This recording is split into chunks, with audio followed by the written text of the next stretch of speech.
Good afternoon, everyone. Welcome to the University of Luxembourg, Belval campus. And here we are on day 2 of the Transatlantic Dialogue.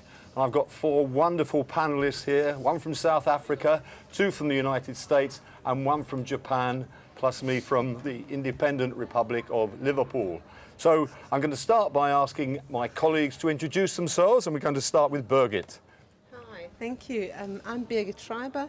I'm from Stellenbosch University. And where's Stellenbosch University? Stellenbosch University is in the winelands in the tip of Africa, at the Cape of Africa, South Africa, of course. And it's one of the most beautiful universities in the whole world. Thank and it's you. got wonderful wine, I know that. Thank you. Miki, tell us about Tokyo. Thank you. I came from Tokyo, and my name is Miki Sugimura, and my university is Sophia University, which is a Jesuit university. It's established in 1913. Right. So we're very honored to be included. So your university is a Catholic origin, and my university in Liverpool is a Catholic university as well. So we're very holy today. So now, Ed, over to you. Ed Whipple from Salem, Oregon, USA, at Willamette University, the oldest university in the United States west of the Mississippi, founded in 1842, about 1,800 students. And it's also my alma mater, so it's very special to be there. And you're retired, I think. No? Well, I was retired, and then I got called back as the Vice President and Dean of Students at the university. Wonderful. And I remember a couple of years ago we did a session together. Yes, that's right. That's right. And each of these Transatlantic Dialogue conferences gets better. Right. Okay. And lastly, Yui, welcome. Yes. Nice to see you. Thank you. So my name is Yui Chu. I am from Atlanta, Georgia, in the United States, and I am currently at Georgia State University, which has just actually become the largest university in the state of Georgia and the 4th largest in the nation of the U.S. Great. What sort of background? Are you an academic or? So I'm actually I actually work in university housing. Right. So we residence talked about that the other night. The piece. Yeah. Only Yui can make university housing an exciting topic. I try. So my name's Bill Chambers. I'm from Liverpool and I'm retired. That's why I'm so happy and don't look quite as old as I was before. We've got a very interesting topic to talk about this afternoon. We've been talking about it for the last 48 hours, so we should be good at it by now. It says, how can a university harness the potential of cultural diplomacy to transform societies? Wow. So I'm going to start. Birgit, I've spent the afternoon with her. We've been looking at diversity this afternoon, and I'm going to ask you, how do you cope with that question, Birgit? Well, there's a lot to say. The first thing I want to do is just reflect on the conference and what a lovely experience it's been, not only to think about diversity as something that's outside of us, that we look at in the other, but diversity also as an internal construct, a construct within our own identity, so that there's something in the multiple roles we have, in the multiple identities we occupy. And I think the third part that this conference has really brought to the fore is diversity in engagement and diversity of medium. So the conference over the last few days has been some musical contributions, some theoretical, some research presentations. There's been some dance.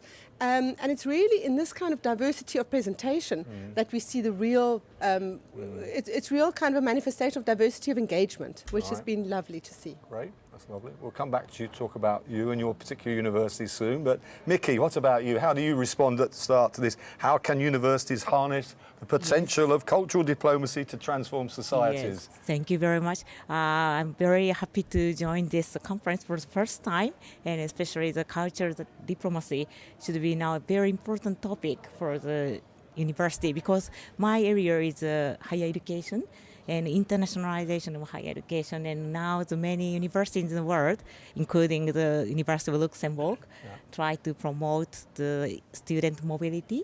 But this time I can learn a lot of things, the many mobility, not only student, also the faculty and staff mobility.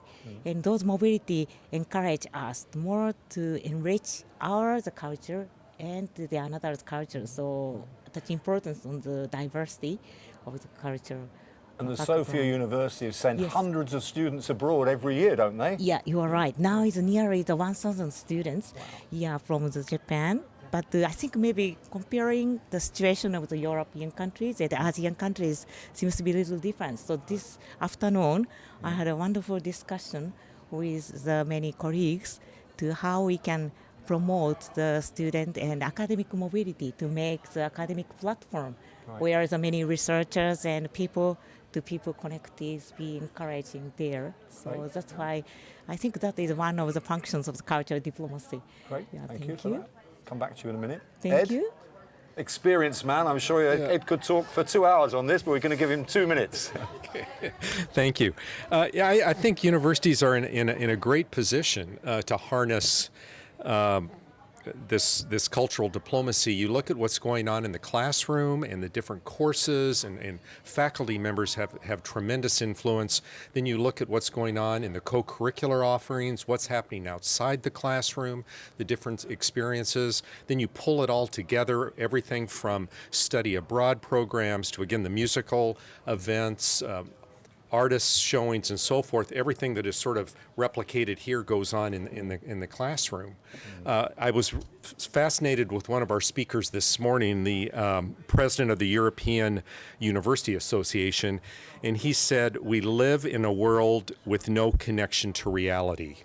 And I think that this harnessing cultural diplomacy on the college and university campus is really critical to give us some reality to the world today. Right. Yeah, I picked up that line. I've underlined that. I think I'm going to It's a mention great it one. tomorrow at the closing speech as well. So you've taken my line there. Yeah. What about you, as a starter? Yeah, so I think I'd have to agree with my colleagues here that a lot of it is this conference has been really great to really continue in the dialogue piece of it, because I think a lot of times around when you get individuals talking about either the cultural competence or diversity, you hear a lot of debate from time to time, but you don't really hear dialogue. It's a lot about, this is what I think, this is who I am, and then now who are you, this is what you think.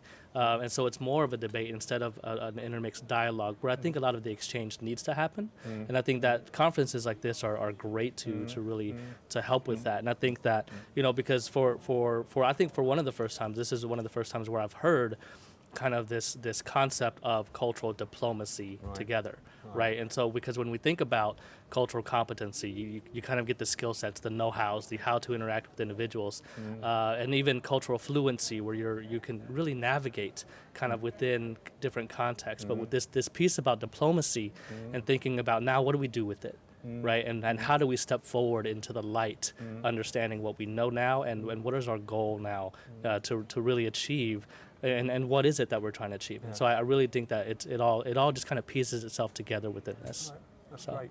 I'm going to go around and ask each of our members to just talk about the different cultures that they may have in their universities, and related to that, how that might affect the sort of challenges you've got in terms of a cultural diplomacy. And I know I've been to Stellenbosch, so I know that, and I love South Africa as a country, but it's had its problems, hasn't it? And I just wonder if you'd like to reflect on how it's been in the past, and perhaps how it is at the moment, because you were telling me half an hour ago how things have massively changed. Yes. Thanks. It's true. I mean, one doesn't want to idolize the sort of changes, but a lot has happened over the last 20 years, and particularly over the last few years that we've had new leadership at the university. But I just want to reflect on the idea of on the challenges of how one works with diversity and the range of students we have. And one construct is really useful for us when we think about diversity as an add-on. So rather than thinking as identity as something that's finite, and by hearing about something that's different or accepting something that's different, one has to give something up. So it's really useful to speak to students about diversity being enriching and how that makes one bigger and larger and more competent. So I think that has helped us a lot to think about and making advances at Stellenbosch University. When we were talking before, I'm going to hold you on this one for a minute or two. We were talking before, and my impression when I first went to South Africa was that Stellenbosch was very much a white university, and you said no, it may have been in the past, but we've made massive changes. And then you went on to say even within the white population. You've got the Boers, you've got the many nationalities. That's Do you want right. to just develop that a little bit? Well, this is what we discussed earlier on, that it's really quite sort of an outsider looking in when they just see black and white. Diversity is way more than that. So diversity amongst our black African students is really about all kinds of cultures and languages, and people identify with different languages in many different ways, and equally for the whites in South Africa, there's such a range. So really one has to look at diversity much beyond race, and in South Africa I think we've started making a lot of ground with that. You know, from gender orientation to languages to issues of rural and urban areas, diversity. So I think diversity has become a really complex idea, and that's helped us really getting beyond the black and white issue. Yeah, okay. Mickey, I'm going to ask you. I don't associate Japan with sort of ethnic or with cultural differences, and the challenges that perhaps the United States have had, challenges we have in Europe. So, are there any of those problems within your society? Yeah, no, actually, related to her comment, I would like to point out one more thing is maybe diversity, which is also include some of the people with disabilities this afternoon. Sure. Yes, Dr. Powell, the co-organizer of my session, pointed out the importance of how we can include those some kind of the minorities. There are a lot of minorities definitions, so the university must take into consideration those kind of the diversities. And another point, from the point of view of a Japanese perspective, of course we are the very, very homogeneous societies, but now we are still trying to encourage each universities to be more diversified, and through the internationalization. Of course, we have a lot of issues, but quite recently, for example, my universities have already accepted some international students from the Southeast Asia, Middle East, Africa. I have the agreement with the Stellenbosch universities and also the Latin American universities. So then those students from different regions, the students can study together. Right. For example, my university is now focusing on the environmental studies. Then each master's degree, isn't it? And transdisciplinary the area. So those students with different cultural backgrounds can discuss such kind of the global issues. It is a very good kind of the good affection each other. So I think this is one of the cultural diplomacy which the university can promote. I think I might come back to you in a minute to give some examples of how an influx of Americans and Africans and Europeans, how they may have influenced your university. But before I do that, I'll ask Ed to say, for the people who don't know the difference between Willamette and Georgia, could you, are there similar problems, you two guys, or are they different problems or different issues that you have? Ed first. Yeah, I think in the state of Oregon, and we're 45 minutes from the Pacific Ocean, and we're in Washington, Oregon, and California, and I go back to our last election was overwhelmingly for Hillary Clinton. Right. So that sets up some dynamics on college campuses, but there are also many pockets in our states, in those states, that are the other way, very, very conservative. So, you know, what I find at this conference, the cultural diplomacy and the focus on listening and talking and understanding, we need, number one, to be doing in our own regions in the United States. And I think it's very, very critical. Looking at Georgia, and you can talk to that, is a much different state once you get out of the Atlanta area, that is very different than the western part of the country. But our own country right now, the cultural diplomacy is more important than ever. And what we learn here, all of us should be taking back to our own campuses and our local communities. I mean, on the one or two times I've been to your part of the world, we've been very aware of the Hispanic. So but for a long time you've had a Hispanic immigration. So it's correct. It's not the Mexican issue, if it is an issue. No. Is not something that you've had in the past, because you're used to having Spanish Americans. So do you want to talk about that for a second? Right. About 30% of our students are of Hispanic descent. What's, again, going back to what's happened the last year, we have a number of undocumented students. That has caused a lot of of fear. Can you explain what an undocumented student is? Sorry. Yeah, a student who is his or her parents are not in the United States legally, but they've been granted status to stay there, and the students, they're called the Dream Act, which allowed students who are not American citizens to go to school, and of course the current administration is threatening to do away with that, which has families and students living in quite a bit of fear right now. But traditionally, the Hispanics haven't had that issue because they've come through. Yeah. No. Yeah. Yui, what about you? Tell us about the concepts you're working in. Yeah, so with us, this was something that I talked about a little earlier in a presentation, but Georgia State University has always seemed as one of the more diverse institutions in the U.S. I think right now we rank either 14th or 12th, depending on the numbers now of diverse universities. And so we're at 39% African American, 41% white, 11% international students, and really just a mixture in there. But I think what has happened with that is that when you visually see and demographically see diversity, that's what you see. But when you think about the concept of really interacting, dialoguing, and really understanding diversity, it's not there. And I think that's a lot of the pieces where Ed was just talking about how siloed it still can be, within those groups, and how the groups aren't talking with each other. They're not having this diplomacy, this piece of working together to really come toward a common goal. And I think Georgia State's really strive to partner with Sophia University, with the UK, even bringing in the UK. My goodness, that must be bringing terrible. in lots of folks, but bringing in a lot of people, to a lot of students to kind of help integrate and help explore and expand the diversity concept of just who we are as individuals, who we are as humans, and how we can really work together. Because we know that at Georgia State, once they're done with us in 4 or 5 or 6 years, we're gonna have to release them to the world, and so you can't stay here.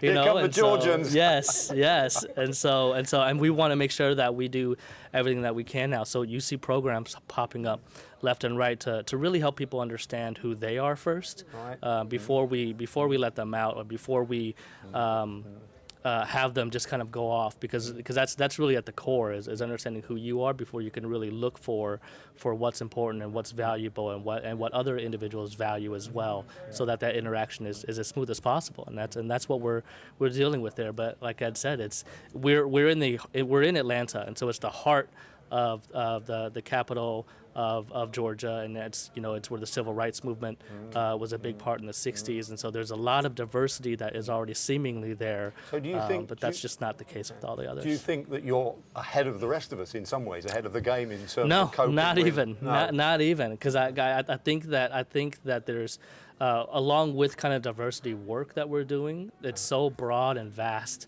in what that sense is, because something that means something for me could be totally different from Mickey, right? But we're looking at the same thing, and so it's really understanding, what do you see when you see this, Mickey? And then I will tell you what I see when I see it, and then we can really understand, like, why is it that you're looking at that way, and this is why I'm looking at it that way. So it's so multifaceted in kind of what we define as diversity and what we really see through kind of our lens of culture and what we're seeing through our experience. The question of who we are, or who am I, is really interesting, isn't it? Because, I mean, you are widely seen as the melting pot of the world. Yeah. For reasons of colonialism, you've had big influence, the Dutch and the British and other people there. And in Europe, where I come from, there's no such thing. I mean, you can go right the way back to William the Conqueror. It's again, we're a European melting pot. So who we are, I think it's difficult to say, with any confidence. No. May not be the case in Japan. I always get the idea it's more homogenous. Yes, homogeneous. But now, I think in my mind, maybe if the students study abroad and not only the one place to move on to the another place, then maybe the student identity might be changed depending on the condition where they are learning and where they encounter the different cultural people. So maybe the identity might not be the only one, but can be changeable or it depends on the context. So now finally the Japanese people finally recognize that point, and the government always ask us to more internationalize and ask the Japanese students to see the more world. But still, the Japanese students now are not willing to study abroad. It is very, very... it's an alien new concept. My Birgit, concept, what's it now? What about... Go on, you want to say something? Sorry, I just wanted to add to the point we've made about that, the example of when we look at something that it might look different. And of course, I look at it from my own internal perspective. And so it has to do with my internal constructs. And I think that work is really easy when my internal constructs are wholesome and strong and they, reflect the dominant culture.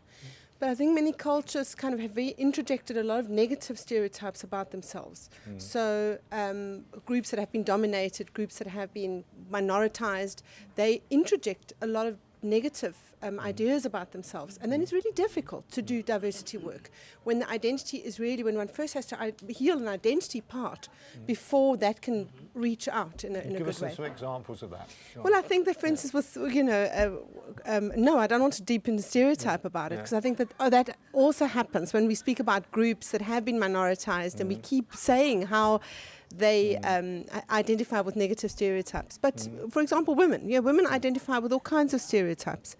And they need to first liberate, in a sense, themselves from that before they can really reach out in a much more freed up way that enables diversity. I'm going to go round you each now. I'm going to try and go back to what we're supposed to be talking about, and that's about. I'm going to ask you if you can give me an example, perhaps just of one example of how your university has harnessed the potential of cultural diplomacy. In other words, give us a little an account of some sort of project which you think has hit all of these headlines about cultural diplomacy. You're looking at me. You want me to give an example I've been told first? to go round. Yeah, yes, we'll start. Yes. No, I'm happy for it. So one of them is that we have a wonderful project called it's a Triple L project, which is a Living, Learn and Listen project, which is about having people live together in communal spaces, and we ensure that they are as diverse as we can find them and diverse as we can identify them. So we do race, gender, of course, ability, orientation if we can. We do different faculties, different age, different maturity, and we have people of this sort of diverse background live together in various houses. We have about 25 or 30 houses across Stellenbosch. Sort of engineering. I think it is giving people in a very deliberate way an opportunity to have conversations across difference. Does it work? And it works wonderfully. So we've in fact have used the competencies that have been developed in those spaces hugely over the past unrest. So we've had a lot of student unrest over the last year or two. And we've called on those students that live in these spaces that have really developed competency and a certainty on how to reach across. And we've used those students a lot to help us understand student unrest. So it's been a wonderful experience to see that. Because when you talk to people in charge of international exchanges, they often say, we try to get that, but if you leave it to the students, all of the Chinese get together, all of the Americans get together, and so it probably does need artificial engineering, doesn't it, to start it off? Yeah. Well, we don't want to talk about engineering. No, well, whatever term you want. Yeah. But it is being intentional about it, and I think that we've done some research on how diverse our groups of students are, and I'm presenting that tomorrow. And what time? Where is it? But the point is that if we're not intentional about it and we tell people that this is a really useful experience and you grow through that, if we don't tell them, or if they don't have that experience, people retreat back into their pockets, and you're quite right. So one has to be deliberate about it. Okay.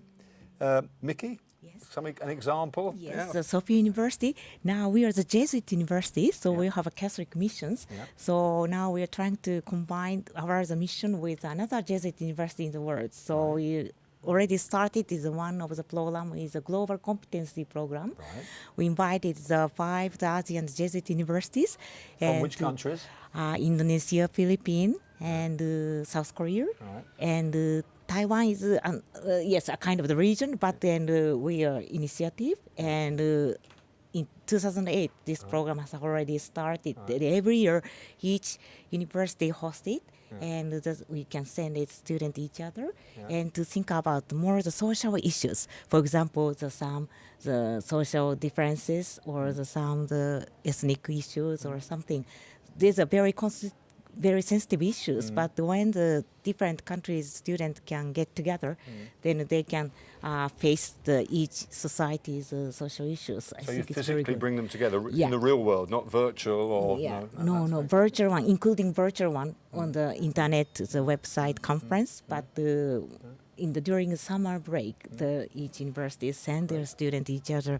And another point is maybe environment issues. Now this area is a very transdisciplinary approach should be needed. So that's why we try to combine we have 9 faculty, but the 9 faculties, professors get together to make some kind of the research. But research is always basement of the better program. So that's why we attach importance on that one.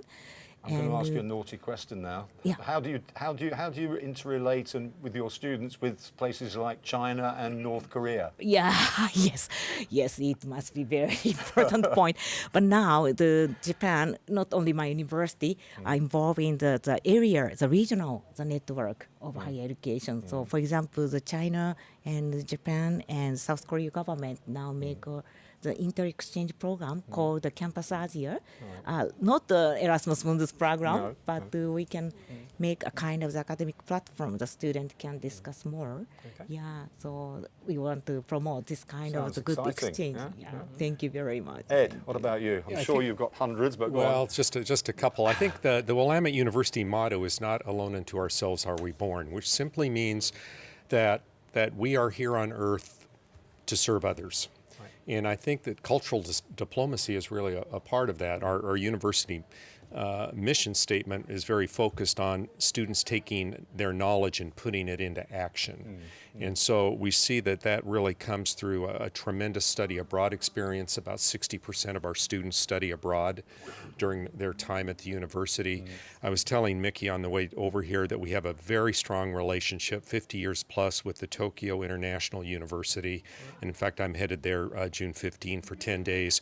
Every year we bring over 120 Japanese students who spend the year with us, assimilate into campus, in the residence halls and co-curricular activities and so forth, and we send students over there through our Japanese studies program.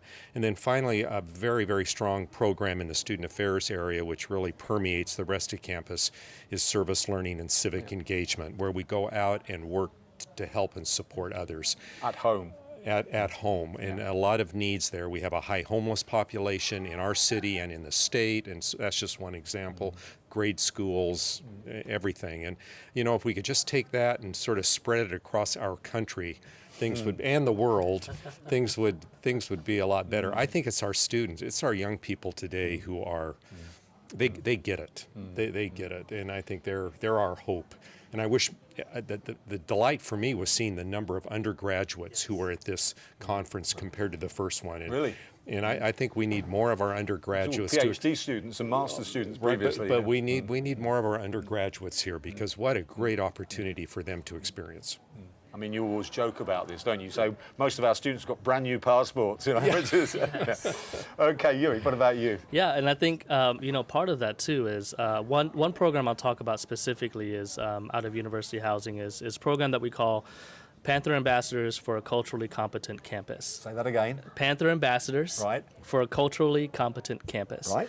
And so what we do is we use an instrument called the IDI, but we have developed a 12-week course to talk about cultural competency with our students. As part of the curriculum? As part of the curriculum. For credit?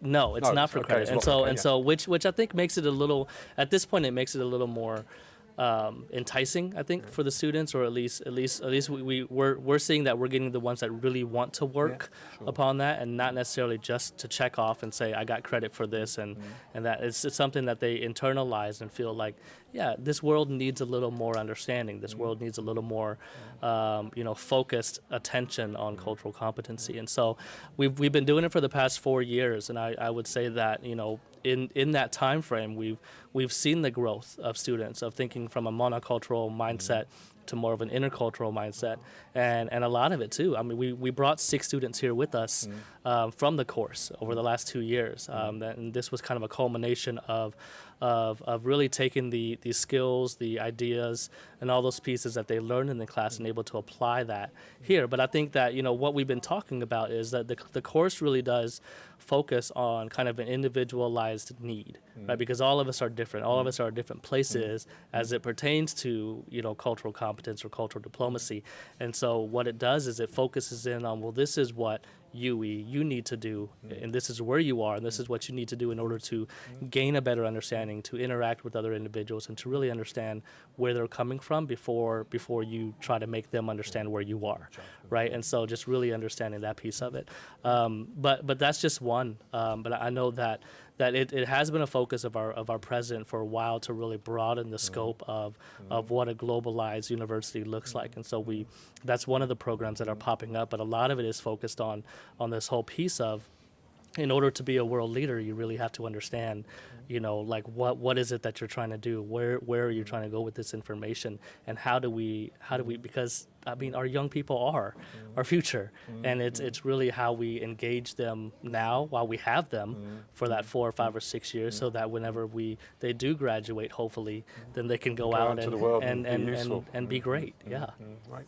I think we're going to have to bring it towards the end, so I just thought perhaps we'll go round again, and either any final comments you want to make, or any things that you are still worried about and you think we should do more on. So just a couple of minutes each of you. Yeah. No, just a last comment perhaps at how honourable it is and commendable to focus on our students, but I think it's also about we need to look at ourselves and our own university leadership and our own political leadership and see how diverse they are. So if our political and our university leadership is homogenous, it's very hard to do the work with students.